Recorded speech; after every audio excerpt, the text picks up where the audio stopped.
2 minutes past the hour. This is the official start. Welcome, everybody, to another Liquid Experience call. Warm welcome here from Malaga, Spain. This session is entitled How Liquid is Leadership. My name is Roger. I'll be leading us through today's session.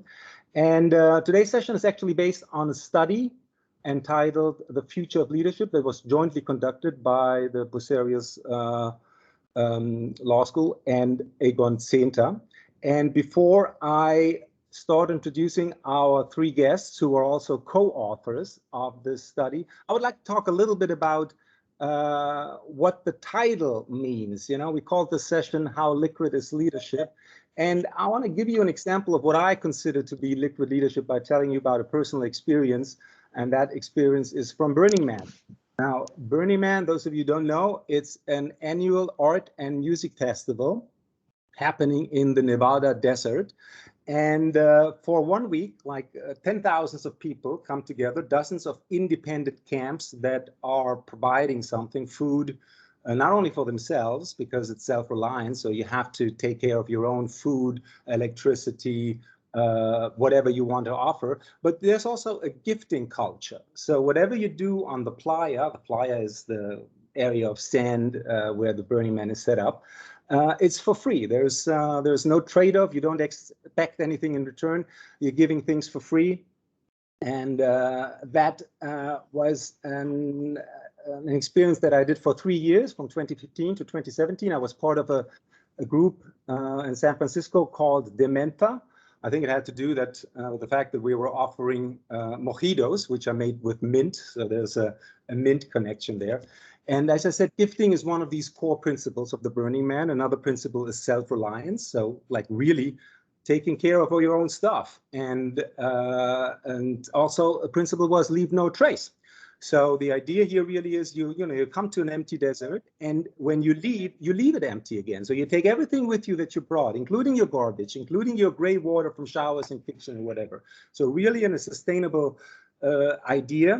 And when I was there for the second year, I was part of the early arrival team. So I was a member of 10 people who arrived 3 days early and helped build everything up in the camp. So, you need to build the kitchen tent, you need to build the yurts, they're called huge tents where 5-6 people could sleep, and also our dancing hall and everything we had to build up. And it's quite a demanding organizational and logistic effort. If you have to drive all that stuff that you need 80 miles into the desert where there's just one road and there's nothing else, then centrally they set up some main generators, and they also set up, provide you with water, and they have toilets, but the rest you have to take care of yourself.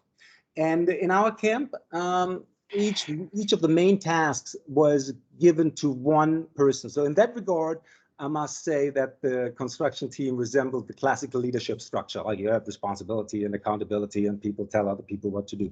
But for the rest of it, it was really very agile, fluid, and self-organized, because it wasn't like the people who had the head on were telling other people what to do.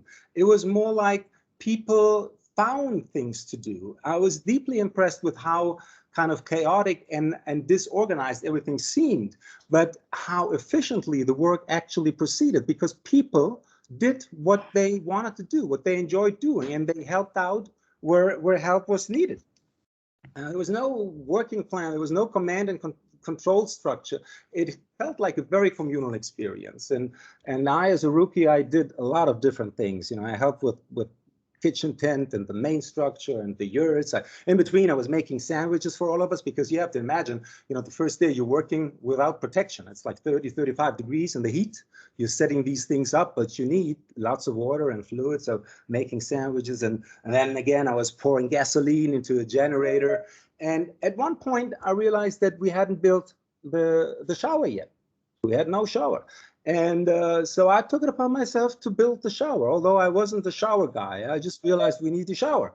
So I went to the truck, I took all the poles and the tarp and the things that we needed. I carried them to the designated area, and then other people joined in. We built the structure, we put the tarp for protection side, we brought in a barrel of fresh water, connected a hose and a shower head. And then at the bottom, there was a little barrel where people could stand in, because the dirty water had to be collected. And then we had to pump it out by hand into another barrel, because that barrel of gray water needed to be carried out into of the desert on the truck out again, because it's radical self-reliance. So I must say this kind of building experience was a beautiful communal experience for me. It was a great start into the fun that happened afterwards. And this is what I have in mind, what I think of when I think of liquid leadership. I believe such liquid leadership is possible for businesses as well. I think in businesses, we very much have the approach of looking for those natural born leaders who historically happen to be mostly male, by the way, white males as well. And then we're giving them like positions of power in all situations, like this is the boss for everything. And my experience has been that there is something like contextual or situational leadership. There are ordinary people who possess talents and skills that within a certain context, in a certain situation, proves meaningful, proves important and helpful. And others will realize that. They will follow and they will kind of work together with that leader without being told to do so. And I think this is Madeleine, you said in one of our calls, you said the motivation, the enthusiasm of people, that's a resource we need to tap into. And I think that is one way to do it. I think what's needed is purpose. That's what Burning Man taught me. Leadership is a lot about purpose. It's about giving people meaningful things to do that are meaningful for them, about empowering them to express themselves. And then you will have it's an emerging quality. Leadership emerges. It's not like on a sign. It's not on your shoulder pads. It comes up. It emerges as something that is needed to get the job done. And we see that at the Liquid Legal Institute as well, because we have a lot of projects that are initiated by normal members. It's not the managing director. It's not the GC or you know, people who have a powerful role. It's people who have an interest, who have a need, who have a skill, and they start something, other people join in, and that's what we call liquid leadership, and maybe we'll get more into it during the call. All right, enough for the introduction. Now it's time to introduce our three wonderful guests. Let me start by introducing Professor Dr. Madeleine Bernhardt. She's joining us from Berlin in her role as Director of Strategic Leadership Development at the Bucerius Education. Also joining from Berlin is Dr. Soeng Park. He's working as a consultant in the Executive Board Search and Leadership Solutions at Egon Zehnder. Welcome. And last but not least, Emma, we have you joining from Hamburg, also working for Bucerius at the head of research at the Bucerius Center of Legal Profession. Welcome to the three of you to the show. We also had a fourth person from Zehnder announced, Teresa. Unfortunately, she cannot be with us today because she had other obligations, but we have a recording and whoever is interested can take a look at that later. Now, on the agenda, Emma will give us a brief introduction or presentation of the study that they conducted together with Egon Zehnder. Then we will widen the scope. We will talk about leadership in general and in the specific area in particular, and we will see where that takes us. Now, a word to the audience. As always in our Liquid Experience calls, you are muted. But if you want to join, you can write a comment or post questions in the chat, and we'll do our best to incorporate that. All right, off we go. Let's hear about the future of leadership. Emma, take it away, please. Thank you, Roger. Thank you so much, and also for your actually very inspiring introduction. I could almost picture myself digging out the showers and wondering where the dirty water went. But I think for the moment, we're going to have a look at this. I just want to share a few slides with everyone this evening, this afternoon for most people. Just bear with me 1 second while I make sure that I am sharing the right content. Play from start. I hope that you can all see a very famous quote by Machiavelli. Yes. Looking at Roger, I can only see Roger nodding, so that is perfect. Okay. My nod is sufficient. Absolutely. So I guess, I mean, at the Bucerius Center on the Legal Profession, we have a lot of interest in the future, from the future of legal technology to what the next generation of lawyers wish from their careers. And through our analysis and research and our publications, we always seek to look ahead and try and identify trends and developments in the legal market. And I think we can agree that at the moment, decision makers in law firms and legal departments have got a lot to keep them awake at night, whether that's leveraging digitalization, technology, whether that's motivating their long-term employees during the so-called great resignation that we have at the moment, whether it's trying to onboard people who they've never met in person. So there's a lot of things going on at the moment. And we were wondering what legal department and law firm leaders were doing to manage such volatility. Now, I'm sure everyone here is obviously here because they're interested in leadership, and there are, I was going to say dozens, but actually probably there's hundreds and thousands of books on leadership, which will tell you what to do. But what we wanted to do was to set out to find what real challenges, real leaders in real legal departments and real law firms were facing at the moment. And that's why we paired up with So-Ang, who I can't see on my screen. I just have a little box at the bottom with So-Ang and his team to investigate how those leaders are going to lead in the future. So what we did is we carried out 30 in-depth interviews with 13 managing partner and 17 general counsel. Amongst them, we had only 10 women, actually maybe a topic for later, and 20 men. And what we did was we examined their current perceptions around leadership in the future. We investigated their skills and mindsets, which will be the key ones which they need in the future to be successful. We also looked at what trends will shape their focus in the future. And finally, we looked at their respective perspectives and leadership compared against the challenges which they had faced in the past. So we asked them, for example, to explain change projects to us. We know what's transformational change, what other projects had they been involved in the past. And very quickly, before we discuss the main themes and the main findings from our research, I just wanted to mention a little bit about the methodology. So we used a qualitative research method, which is called a grounded theory approach. So if you like, the idea of the research was not to prove or disprove current theory, but rather to investigate current understandings, people's perceptions and ideas around certain concepts, so that the theory or framework which we develop as part of the research, if you like, is grounded in their reality and their understanding of the concepts of leadership. And we did this by, we interviewed 30 people, we transcribed the interviews, and then we disaggregated the data using a qualitative software product, Matscuda. And by disaggregating it, we were then able to put it back together again using codes in order to find similarities and differences between the information which we had. So what did we discover? So I hope you can still see this. My slides have gone maybe a bit too fast. So what did we discover? Our conclusion really from these 30 interviews is that leaders today need to be able to operate at what we've called 3 leadership altitudes. So strategic, operational, and personal. And they also need to actually be able to switch between these 3 levels.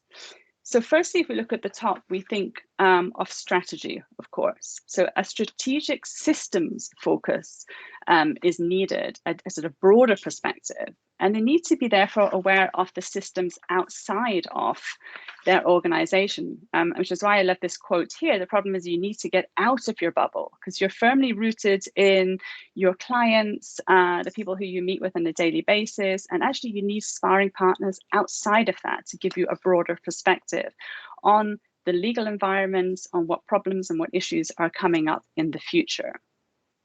And secondly, we still need a very personal, people-focused approach. So there's a lot of human interaction in our daily jobs as lawyers, whether in-house or in a law firm.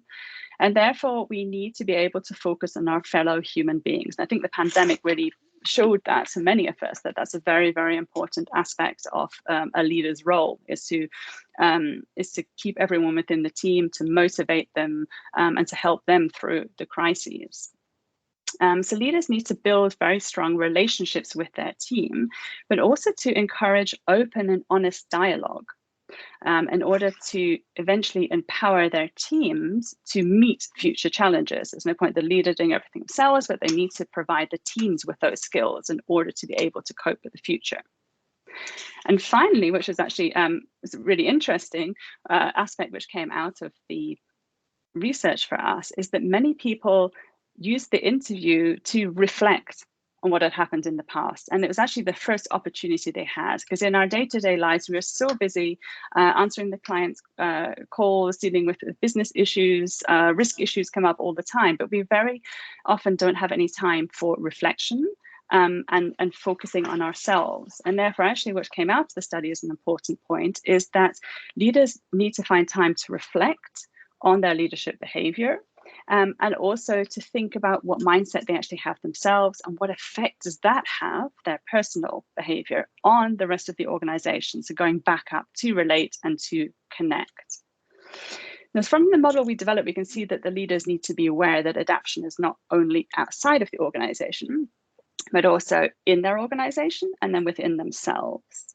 And successful leadership, if you like, from our perspective, therefore, it can be achieved when you focus on the current situation and future developments, and have to have all three levels in your mind at the same time, which sounds like a big challenge, but as an example of how interdependent they are, if I don't have time to reflect on my leadership behavior and I have a very fixed mindset, for example, then I find it difficult to empower my team, because I think, well, they won't develop either. They're just the way they are. There's no space for growth there.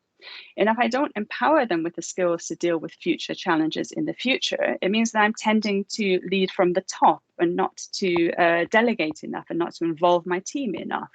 And the risk with that is that you become isolated and you don't get outside of your bubble. So you can see how each of the levels are related to each other. So therefore, it's helpful at each level to be aware of your own routines and what you need to do to incorporate these levels into your daily routine. And just before we actually move on, I wanted to show you, if I can see my screen again, excuse me, or to leave you, if you like. Oh, no, with some questions. I'm going too fast on this here. That's good. So what I wanted to just leave you here with are some ideas, because there's many concepts here in respect of the three levels, in respect of what does that mean for my leadership, about having to move between the three levels. And what we came up with as part of the study was some questions which might help you to implement this in your day-to-day life.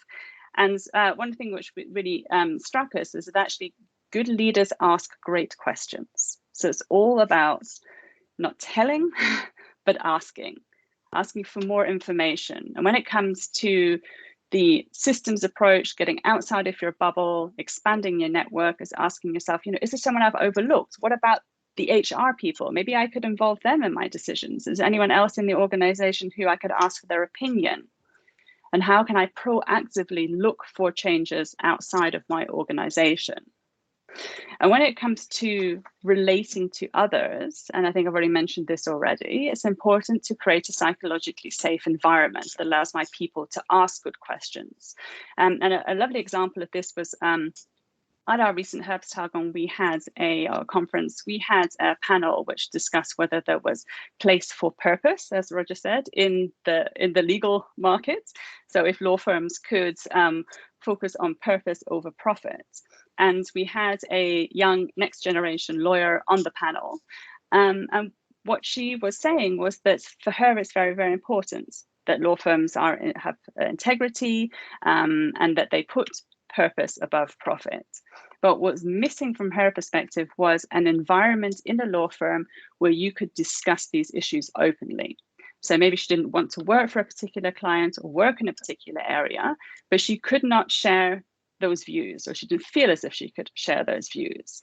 So in that way, you wouldn't be able to relate very well to your client, to your employees about the choice of which clients to take on, if you didn't allow your employees to ask good questions and to foster that sort of development.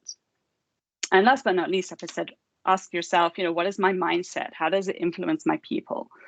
Can I be a role model for the ability to change and grow? And how can I incorporate it into my daily routine, which is something which really stuck with me from my own experience as a lawyer, is that many things we do are on top of our legal activities. So I work all day, and then at the end of the day, I'm actually too tired to reflect on whether I dealt with that particular associate in a very nice way. I'm too tired to reflect on whether I should maybe have contact to someone else outside of my organization to get a better perspective on whether this was an issue or not. So it's all about trying to make a positive step to put this into our daily routines. And then my invitation to you is that's something which really stuck with me. After the discussion today, after all you've heard from my very short presentation about the study, after reading the study, reach out to us. We'd like to know what questions have really stuck with you. What do you need to do? What have you taken away from this? And Madeleine and Zehnder and I would be delighted to hear from you. So, Roger, I'm going to close my screen so I can see everyone again. And I think we're opening the floor to discussion. Yeah, and the discussion will start with questions to each of you. So let's, first of all, thank you very much for this interesting insight into the study. I read it myself, nice graphics, a lot of good ideas. So focus on strategy, focus on others, focus on self sounds very generic. Let's involve Madeleine and Zehnder. Madeleine, in the preparatory call we had, you expressed interest in the question of that we asked, what, if anything, is specific about leadership in the legal industry? And so let's pick that up. Is there anything in the study about, or is there anything in your personal or professional experience you can share? Yeah, thanks, Roger, for that question. So I think there are two aspects that I would like to point out, and one regards the level of reflection that Emma already alluded to, and that is something that we really derived from this study. And the second point has to do with emotions and a high-performance culture, and this is something that goes beyond our study. And the good news is that for both aspects, there are very concrete actions that you can take if you want to improve on them. So to my first point, as Emma said, in our study, the vast majority of participants stated that they did not reflect consistently and systematically on the 3 leadership levels. And this was in part attributed to a lack of time, of course. The problem here is that if you have no clear defined process for reflection on your leadership, there is a major risk that you have an overall reduced level of reflection on all 3 leadership levels and in the leadership levels. So, and a structured approach that we advocate for would include reflecting on the different contexts of the varied leadership situations that you may find yourself in. And this is something that you actually mentioned in your introductory statement. This is a key, the context made the difference. And this is something we would like to emphasize, because leadership often is so challenging, because every time we enter a new situation, we are in a different context, and that context influences our behavior. It alters our behavior. Most of the time, we're completely unaware of the tremendous effect of context. So this is one point, and research indicates that leaders' effectiveness depends in part on their so-called level of consciousness about the context. So, am I aware of the importance of context? Am I familiar with the components of this specific context I'm currently finding myself in?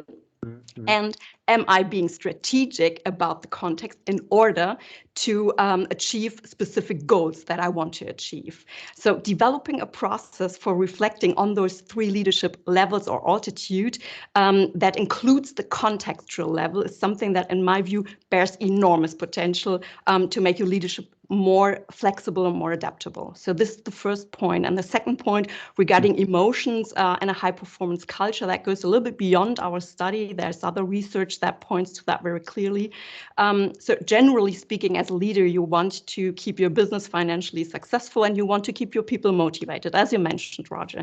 The link between these two obviously is culture. As a leader, you shape culture. Culture significantly impacts the financial performance of your firm. So then the key question for you is, how do I create a culture where people are motivated, committed, excited, want to achieve something and perform, and also where they want to stay in that firm for a long time, which is a big issue for many leaders currently.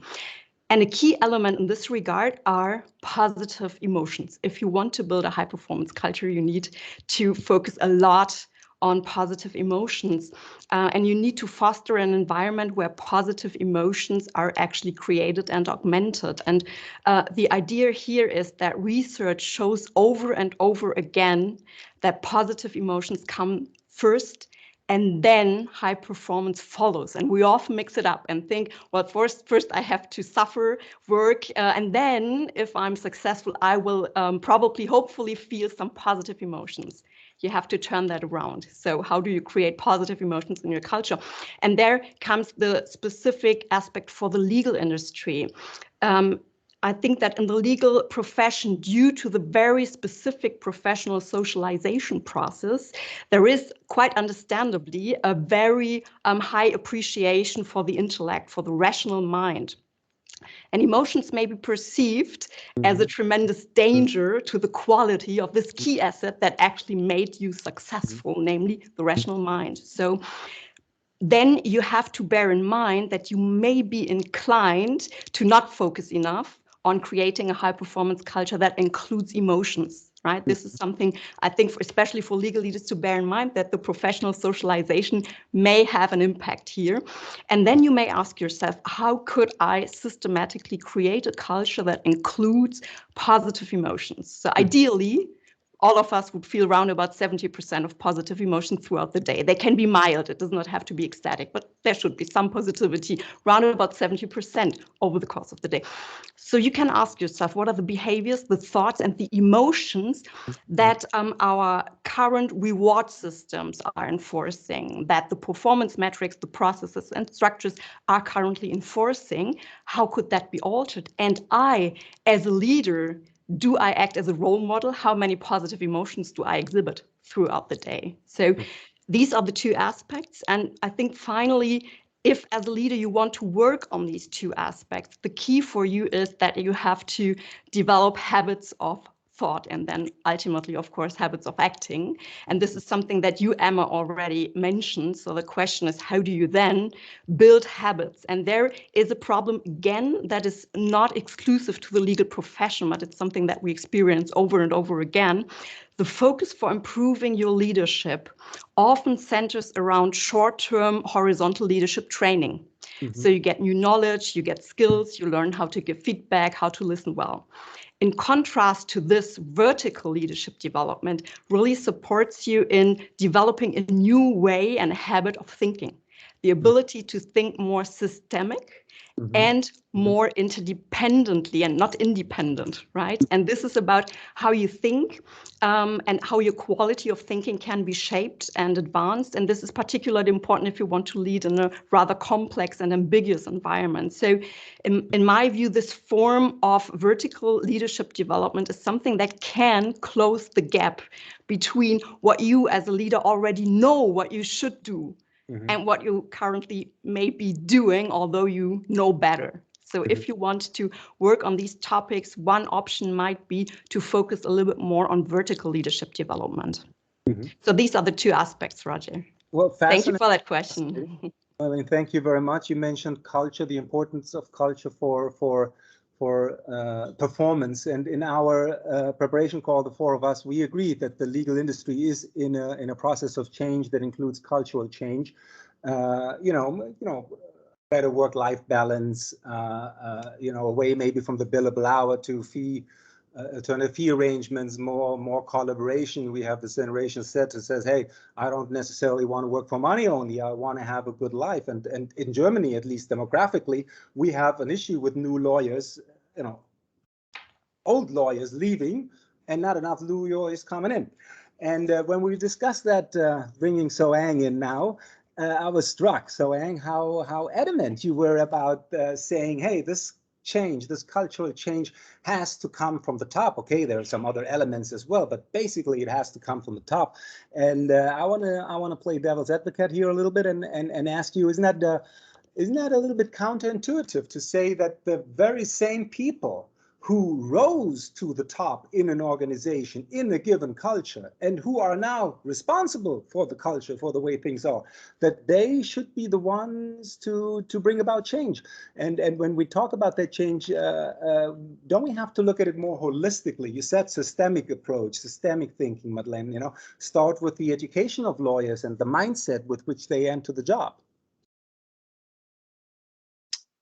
That is the question, right? That's the question. Yeah. Thank you, Roger. Thank you. And let me not forget to touch also on the Burning Man topic, where I've been to in 2015, my own experience with that. Yeah, it was a mind-blowing experience. Each other. Too bad. Yeah, maybe we met. Well, maybe we met. We just don't remember. So having said that, you've got a point. It is a chicken and egg problem, right? Do you start bottom up? Do you start from the top? What's the right thing? Ideally, of course, in an ideal world, it is a holistic approach. You have a systemic change, maybe of legal education. You have a systemic change of maybe getting away from billable hours to a different fee model, maybe a project fee model. So you're not having that face hour kind of requirements and culture in these organizations. Now, from Egon Zehnder perspective, we look at organizations from a leadership perspective. That's also our job and our work, right? But there's also a purpose behind it. So I get the erode the system from the bottom approach, and I'm all in for grassroots approaches, volunteers, etc. It should be there, right? But ideally, you pair it with a top-down approach. Because how I look at it is, in a corporate setting, what is the most practical, most efficient way to change culture, and what is culture? Culture is quite a vague word. You can have multitudes of definitions for that. For us, from a leadership advisory perspective, we define it as the way things are done here. So it's behavior, which is nice because you can measure behavior and you can change behavior. But how do you change a behavior in an organization? Well, you have to create, as Madeleine alluded to, a culture where a behavioral change is possible. So a good leader actually sets the environment to change make a different culture, change behaviors.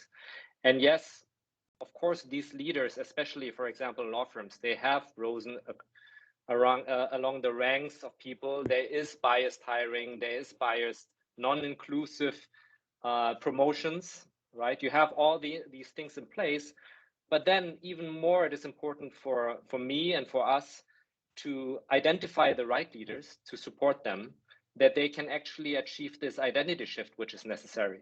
Especially in law firms, when you look at the identity shift from being like a junior associate lawyer, becoming senior associate, becoming associate principal or whatever that is, counsel, and then the next step, equity partner. There's the first identity shift, which is necessary, because suddenly you're a participant, you're a shareholder of the firm, you're meant to go out, do business development, etc., and you're meant to steer people.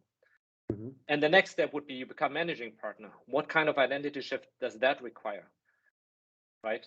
Mm-hmm. You have to support people, and then if you have a good leadership team or a good leader on top of that, that person can enable cultural change, because purpose, when you talk about purpose, right, a good purpose statement is not enough to create a culture change. If the middle management in an organization, or let's say in a law firm, stands behind a certain purpose, that is only possible because the top leadership has enabled that. And that brings me, funny enough, to your Burning Man example. Now, it just struck me when you were talking about it. On the surface, and we can challenge that and debate this, it just came to me. On the surface, it is an absolutely democratic place. There is no leadership in place. But what happened there? I think it's a shared leadership, liquid leadership as you define it, shared leadership as I would say it, right?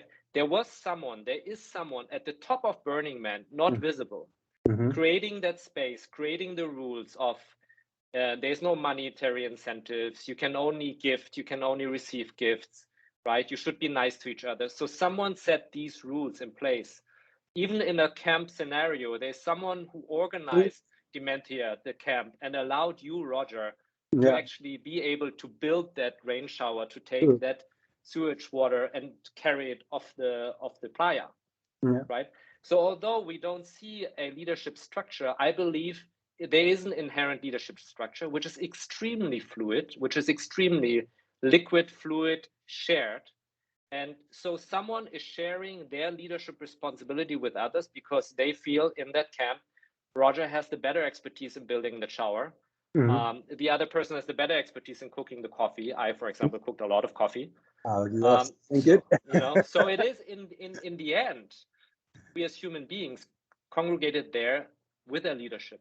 But it is a great example of a perfectly shared leadership where you have mature people, accountable people running around that area, taking accountability. And that makes a specific culture. Of course, if you want to replicate that, and it's an interesting thinking exercise, replicate the Burning Man culture in a law firm or an organization, right? Let's just play with it. Could be fun, because then you come to the principles, the core principles of culture. Accountability, for example. If you have junior associates who don't feel accountable because, yeah, I'm getting paid a ton of money, but I don't really care if the firm is doing well as long as I get my paycheck. Right? How do you change that kind of thinking, etc.? So this can go on and on and on. And that's where Burning Man and leadership in organizations kind of merges. If that makes sense to you. It does. Fascinating topic. I love how you picked that up, and I would have guessed that someone from Egon Zehnder has been a Burning Man. So learn something. Don't judge a book by the cover. That's right.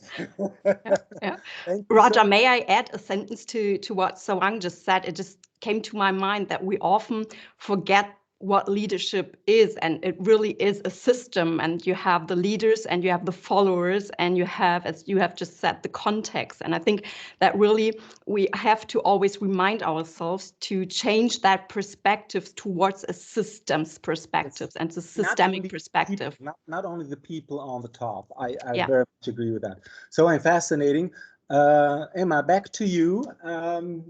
When we talked, or one of your research topics at Bucerius is diversity and gender. And when we had our call, I was quite struck by you saying that you were quite critical of legal quota for women in leadership positions. And that struck me for two reasons. First of all, because you are a woman, right? And secondly, because we think like, hey, it's a good thing if the lawmakers say, hey, we need more women in for example, in the supervisory boards, and there's a quota. Let us hear your reasons why you're critical of that. Yeah, absolutely. And I think, I guess first and foremost, which reflects the discussion we've just had about systems, is that the main problem with quotas is they fail to address the underlying problem. They fail to address the system which created the imbalance in the first place. And what's interesting is that actually this is backed up by research which is almost 50 years old now, which shows that there are some particular approaches to diversity initiatives. And the first two are particularly unsuccessful. And the first one is actually known as the discrimination and fairness approach, which is all about focusing on being fair to minorities. So they look at like a law firm and you say, okay, we have a dominant culture, and then we have minorities. So there's the women, that could be other minorities, different social backgrounds, everything. And it's all about how do we make it equal again? And we can make it equal again by counting the numbers, saying that we should have 50-50 at the top. Some law firms don't even say 50-50. They say like 20-80. I'm happy with 20-80. Why are you happy with 20-80? Why not 50-50? If you're going to focus on numbers, it's all about complying with laws, complying with regulations. It's also mostly about conformity. And this is the thing which really gets to me, is that it says, it's basically saying we have a dominant culture. We want the minority or the non-dominant culture to be assimilated by the dominant culture. So we want the women to be more like the men. We've got to fix the women to make them like the men in that particular diversity perspective, which is focusing on conformity, assimilation, and fairness. And these are the sort of organizations which tend to offer networks for women, leadership programs just for women, not for men and women, just for women. They focus on how can we make the women fit into the organization. And then you have, which is probably people would say on a timescale more recent, is the sort of business case approach to diversity. Is that, you know, the client wants it, they want more women on the transaction teams. It's a winning proposition for us. We attract next generation lawyers if we show how diverse we are, all of this sort of thing. And the problem there is there's sort of a market-based motivation, and you waste maybe a lot of energy in trying to prove the business case for something which actually is morally correct in the first place, that you should have equality in an organization. And I like to call those two approaches, the first one sort of, you know, we're all on the same team, despite our differences. So despite that Soang is a man and Madeleine's a woman, we can work together. It's okay, we're on the same team. And the second approach, the business case, can be described as sort of we're on the same team because of our differences, because we want to show everyone we're different. But really what you want is an environment, a culture, where people are on the same team with our differences. It really doesn't matter. And it's the joy of being diverse and having diverse opinions, of having different social backgrounds, men, women, everyone works together in a way which produces more learning overall for everyone. So you might like to call this, Madeleine and I would probably call this the learning organization, because the point is that you're continuously developing, and it's sort of a utopian idea that decisions are enriched by more diverse opinions. And if you like, that for me would be, you know, a good reason to say we should be diverse, rather than the lawmaker coming and saying, okay, you should be 30, you know, 30. So why 30-70? Why not 50-50? Yes. What number you choose, it's arbitrary somehow. Maybe 50-50 would be the least, because, you know, women are no minority. It's like 50% of the population is women. But nonetheless, it seems strange. Yeah. And quite often what happens is that many organizations say, okay, we're going to have a target, or actually have a fixed quota, and say we want to have this number of women in the organization. And then they go, oh, well, we don't find them. We don't have them. Oh, not my problem. Sorry. Couldn't find the women to put into the board. Couldn't find the women to promote the partner. I've done my bit. I ticked my box. I tried to do it. I couldn't do it. And therefore it takes away from the underlying issue, which, you know, through my research, for my MBA, I researched why talented young women left law firms in the UK and Germany, and also compared the two countries. And what I found is that it comes down to the underlying culture, right down at the bottom. So you know, I'm sure aware of the idea of the iceberg of culture, and here we're talking right down at the bottom, something you can't see, which is the whole system. And right at the bottom of that system, the main reason for lack of diversity in law firms and other organizations, for me, is this time pressure, the billable hour. Yeah, because, for example, you may offer a wonderful, flexible working policy and wonder why no one takes it up. Men or women, no one takes it up, because the pressure is to do as many billable hours as possible. The culture dictates that you are only a good partner, a good lawyer, if you're the one that bills 2,500 hours this year. Yeah, that's what the culture, if you like, the knock-on effects from what's at the very, very bottom of this problem. Well, very interesting, fascinating, and I agree with the analysis. Like the quote, I think, diverges from looking for the cause of it. So, may I ask you directly, as you know, Egon Zehnder, well-known global search firm, looking for top leaders, excellent reputation. Do you see in the legal market any of that changing? I mean, are you seeing people who come and say, I have different ideas on how to run a law firm or in-house legal department? Or are you seeing law firms and legal in-house departments saying we're looking for somebody different to change our culture? I'm interested in that. Is there something, is the market showing a trend there?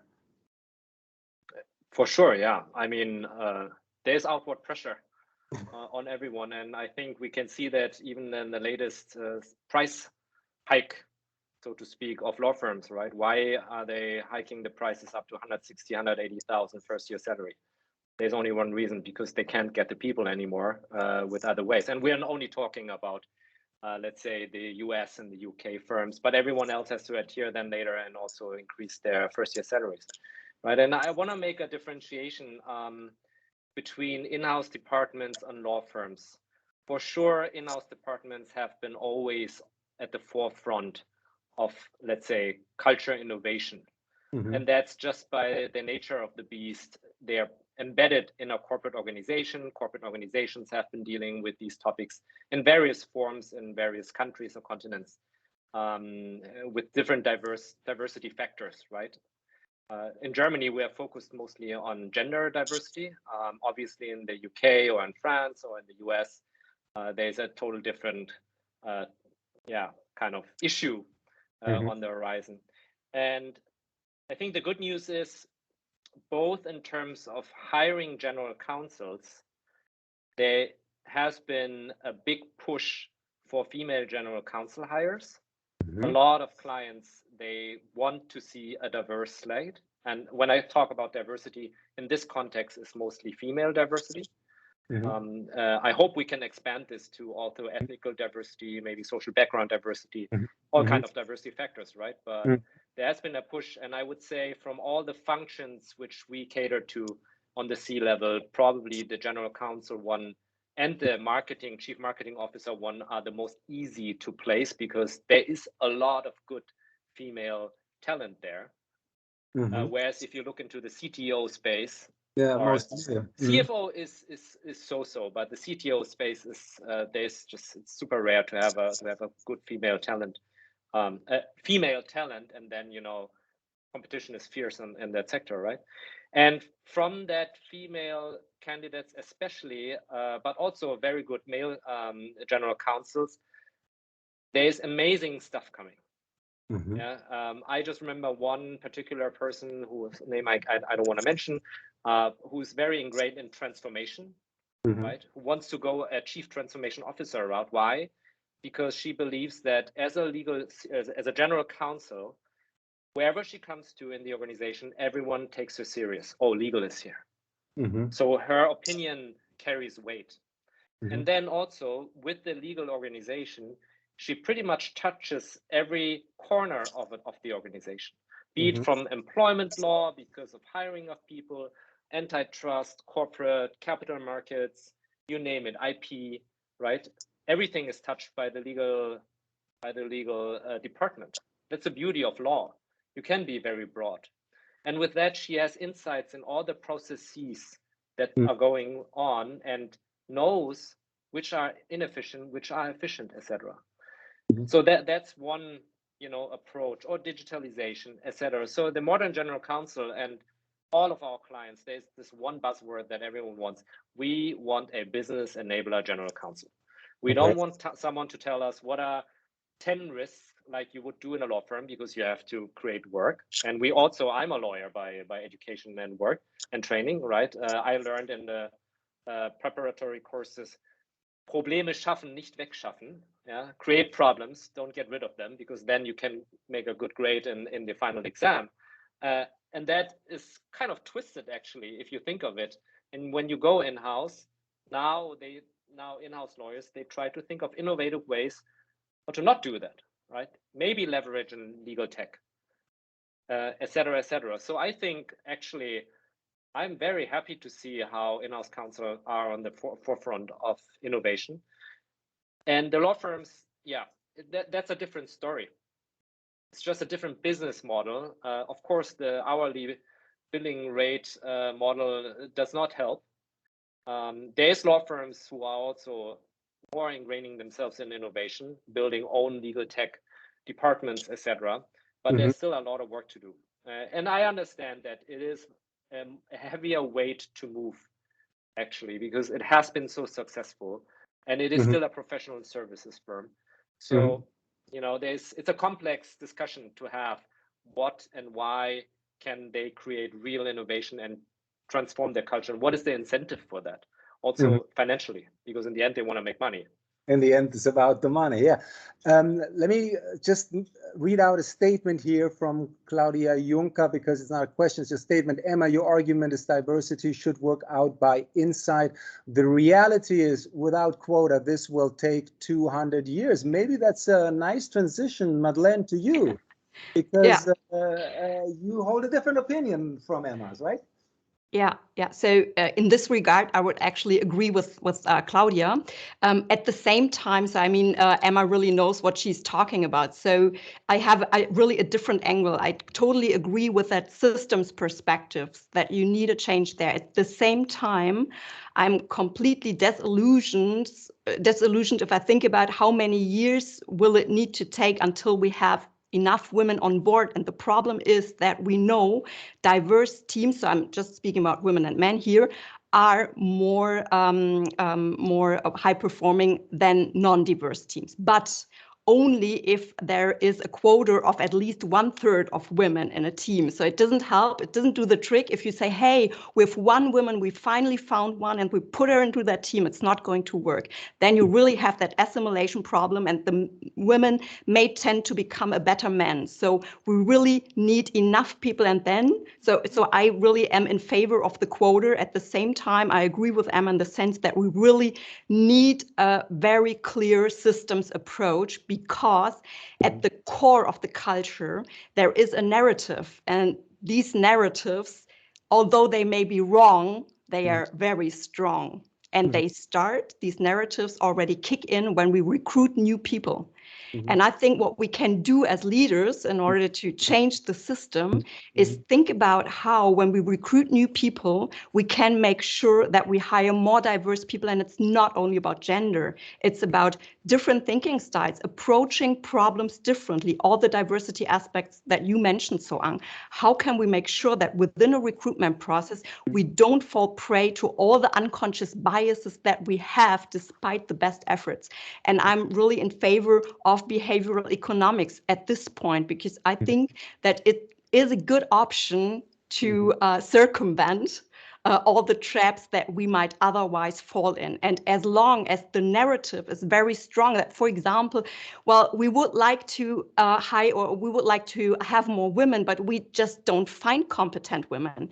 And there I would say, well, but we never care about whether we find competent men. So it seems to be okay to hire incompetent men. But when it comes to the female quota, we are saying, oh my goodness, but what if she's incompetent? So I mean, I care a lot about incompetent men as well. So yeah, so I think that's really the idea of how can we increase the diversity of thinking styles, of approaching problems already when we are recruiting people. And to make one last comment in this regard, I think it has to do a lot with the professional self-concept of the people who are recruiting. So this is something that you already alluded to, Emma. What do I think? What makes me successful? When am I a valuable person? What do you need to be a valuable person in this firm? How many hours do you need to work? What behavior do you need to display? What do you need to show to other people? And I think that we really have to get to that root as well. So what is my professional self-concept? And is this concept that I developed when I was in university, does this concept still hold true? Because, of course, it is painful when you're sitting in a recruitment interview and someone is sitting in front of you and telling you in a way, I would not want to lead the life that you are leading. I do not want to lead that life. It's not only about what do I think about work-life balance. You're saying, if you're a young person that's being interviewed, maybe you're saying, I do not want to be leading the same life that you led. And that's painful. So I think the professional self-concept should be included here as well. Roger, can I say two very small things in response to Madeleine? One, and also to Claudia Juncker. Firstly, Madeleine made a very important point here about narrative. Narrative is a product of the bottom of my culture iceberg, if you like. So it's what's visible, is what stories we tell. We're in the office, the reason why women don't make it to partnership. And there's a very interesting piece of research which was carried out 2 years ago by Robin Ely, who is the lady who also developed these paradigms that I talked to you about, so the discrimination and fairness paradigm and the business case paradigm. And she investigated a professional services firm in the US, and she interviewed everybody, by over 100 professionals. Why do women not make it to partnership in this firm? And they all said because women can't cope with the stress of having a family and a job.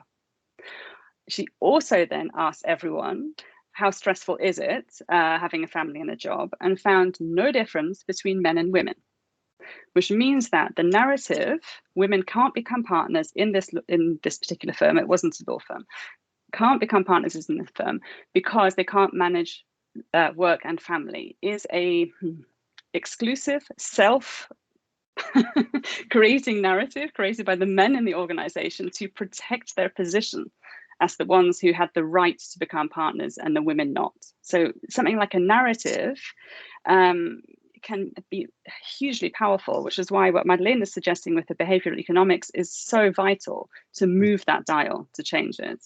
And very quickly, in response to Claudia Juncker, it may take 2,000 years to change the dial, but actually, why should it? Can I challenge that? Because the things you need to change in a law firm in order to make it more diverse, in other words, take a focus away from the billable hour. Yeah, make working part-time, making 1 day a week acceptable, make it unacceptable for people to work 24 hours a day. Then you take away a lot of the obstacles and you make life actually pretty nice for the people who work in law firms. You can share the work between you. One of the students who participated in a survey which one of the young lawyers at the Bucerius Center in the legal profession is working on, they said, I don't understand why you need to pay crazy salaries for one person to work 24/7 for one of the top US law firms. You can take that money and you can split it between 50 people and they all work a little bit. Everyone's happy, everyone gets experience. The clients are suffering. I see Claudia Juncker shaking her head. You disagree. So, very good. Which is cool. Unfortunately, we don't have time to finish this in this call. What I'd rather do, I mean, fascinating discussion. I see a lot of things going on in the chat, but we have this tradition of ending on time. I want to ask an unprepared question to each of you. So, Ang, you will be the first one. You have the toughest spot. I want to ask you about leadership and technology. I want to ask, will technology, artificial intelligence, and all legal tech, and all the stuff that's going on, will that have an impact on leadership, on top executive search? Does that affect things at all or not? Brief question. On top, you asked two questions, because if it has an impact on executive leadership, search or leadership, it definitely has an effect on our industry. LinkedIn had an effect. I think 20 years ago, my colleagues, they had their little Rolodex, right, with the 10 names of whatever DAX 30 Vorstand board members, supervisory board members, and then they get a call and then, okay, let me call. I mean, that's what I imagine. Of course, I'm exaggerating, right? But LinkedIn, yeah, changed all that game. So now everyone can access everyone else. But I think our value add is because we can judge people. That is not easily replaceable by AI, etc.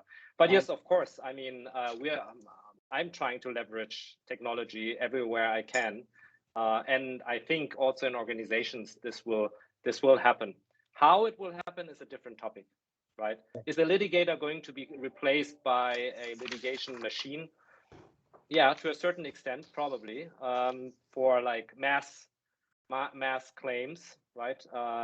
But any complex matter probably will still have a real litigator there in place. Who knows where this is going? Thank you very much. With the petition for brief answer, Madeleine and Emma, leadership technology. Yeah, so I'm particularly interested in emotions and artificial intelligence, and I do believe that the legal judgment can only be qualitatively high if emotions are involved, and we know that from research.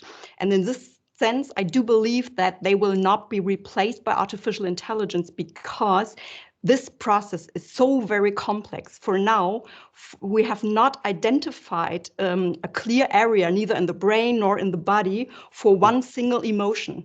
We can create the same emotion, like joy, from a very different area of the brain and the body. We do not know enough about emotions right now. And I do believe that if we think that artificial intelligence will be able to actually maybe be the better lawyer, I definitely disagree in this regard. All right.